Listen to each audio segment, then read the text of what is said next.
Told you, Canada. I warned you already. And it's a coming. Make no mistake. Have no doubt in your mind. CBC News, politics. Pot impaired driving. Alarms raised in wake of marijuana task force report. So, yeah.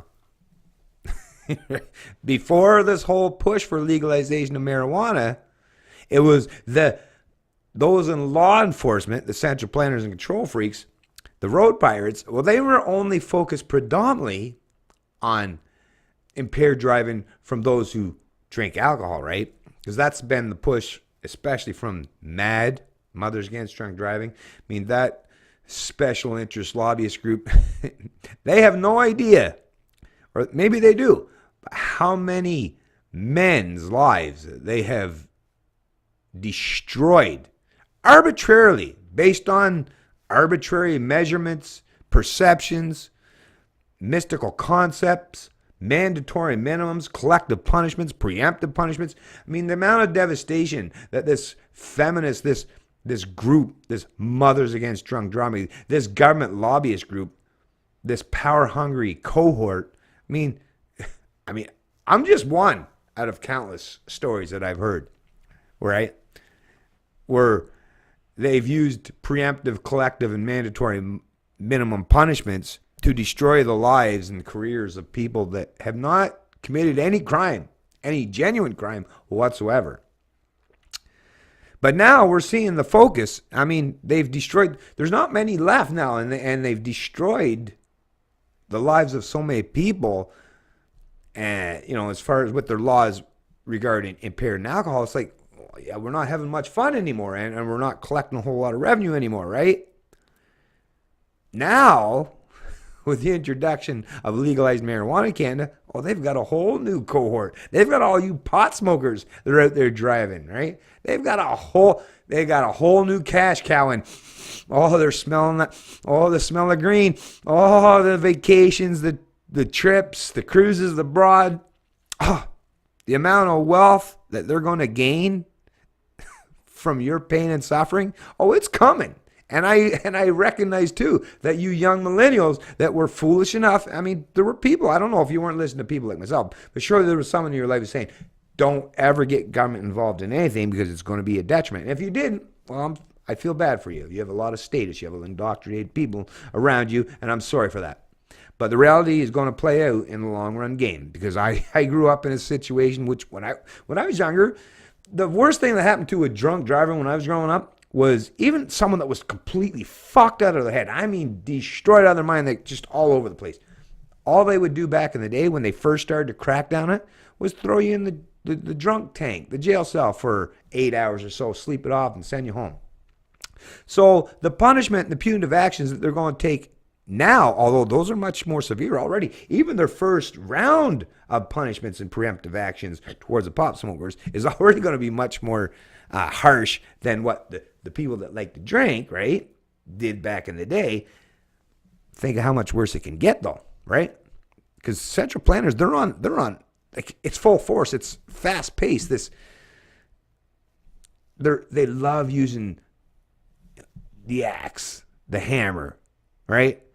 Anything that they can swing or chop at, right? That's the only thing they know how. Is what they don't like is they swing or chop at it, right? Beat it, cut it up.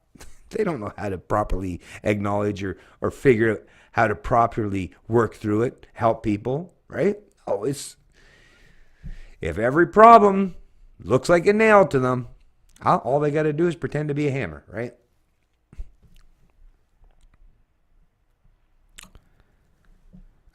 The federal task force on legalizing marijuana says the Liberal government must launch a public awareness blitz and boost spending on police training and tools to keep pot-impaired drivers off the road.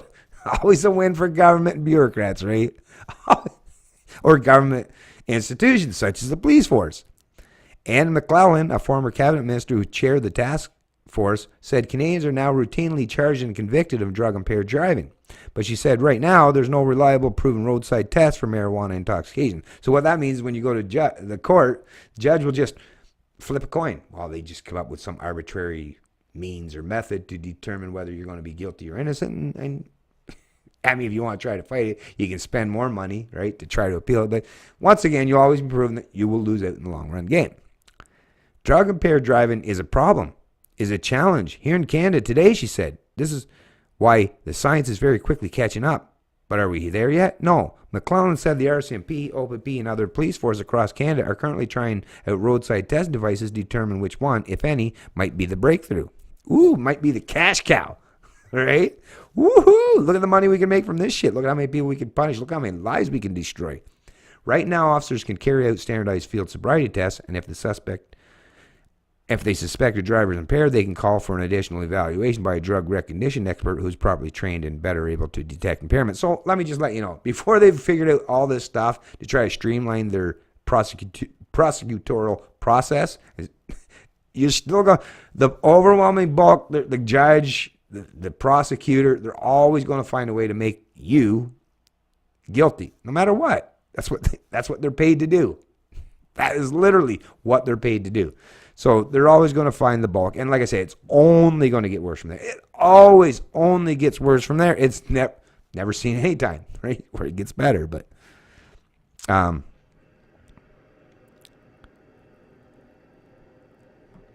Andy Murray, Chief Executive Officer at MADD Canada. So here we go.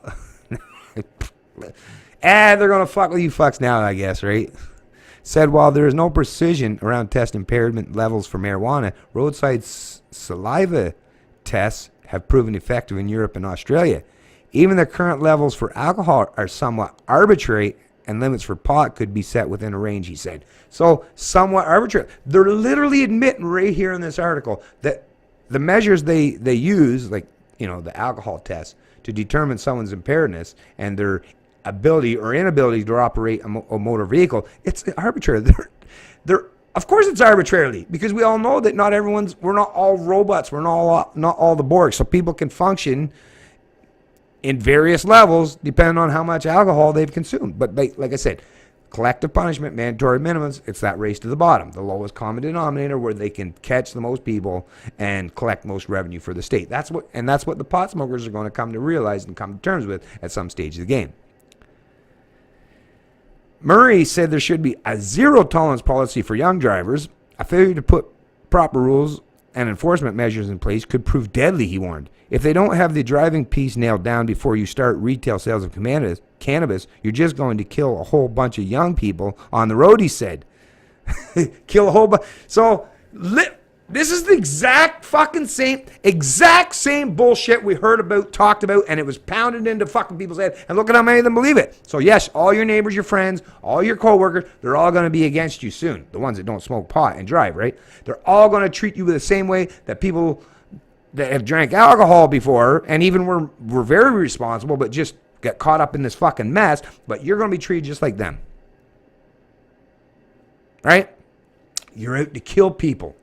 This is the pretense. This is the premise. And I hope all of you are going to soon come to terms and realize that, yes, once the state, once the propagandists, once the media, once the elitists, once those in academia have created an error or a platform or a premise that tells the rest of society to look at you as a second-class citizen for smoking pot and get behind the wheel. Well, like I said, now you're going to get to know what it feels like to be in the same place, in the same position of actual responsible people such as myself that maybe might want to go out on their ATV in the woods and have a couple beer over the course of the day, right? Well, you're going to be thrown into the fucking mix just like as if you like to smoke a joint on the weekend and go to work the rest of the week. Well, if you're caught, you're going to be thrown in the mix and you're going to be considered like you're some evil person for trying to kill the rest of society or people in their cars that are just peacefully trying to go to work, right? This is the kind of propaganda campaign you're going to have put forth towards you and against you. I hope you're happy. I hope you realize that it was a really, really, really stupid idea to put the emphasis and any kind of premise of giving government control over an entire industry such as the marijuana trade that's been around forever. Where I've, like I said, all people I've ever met in my life in Canada has no problem finding marijuana cheaply, delivery services, the whole spiel. But yet the ones that tried to push for the legalization by government means, by government edict, are going to recognize that's never a proper way to go about thing. Anything. You'll see it's always going to be a detriment, and it's going to backfire in your face every single time. This is the Canadian Libertarian, and I love liberty.